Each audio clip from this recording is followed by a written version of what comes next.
Australia has joined allies, including the United States, in condemning Houthi attacks in the Red Sea. Live to Trudy McIntosh now. Trudy, this statement has just been released.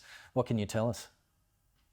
Well, Kenny, Australia has signed on, as you say, to this fresh statement condemning what we've seen in the Red Sea, the action by Iranian-backed Houthi rebels to continue to attack commercial vessels sailing through the area. And also we've seen an increasing number of confrontation with our allies, including US warships. This statement, Australia signing on with the United States, the United Kingdom, amongst others. In total, 13 countries have now signed on to this statement. The US just confirming Singapore has now added their name to this list. Now, at the Australian government, as a part of this joint statement condemning the actions of these rebels, we've seen not only drone attacks, but as the statement points out, for the first time, the use of anti-ship ballistic missiles that have been fired at these ships as well. This is part of the joint statement. It says, let our message now be clear. We call for the immediate end of these illegal attacks and the release of unlawfully detained vessels and crews.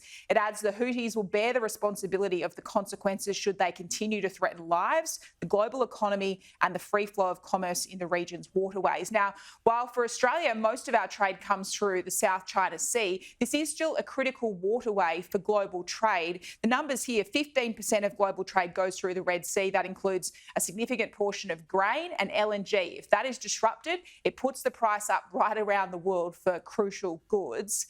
The US National Security Council spokesman John Kirby was just asked about this statement a few moments ago at the White House. He was pressed on why more countries haven't signed on to this. In late December, 44 nations, including Australia, signed a joint statement. This time, only 13.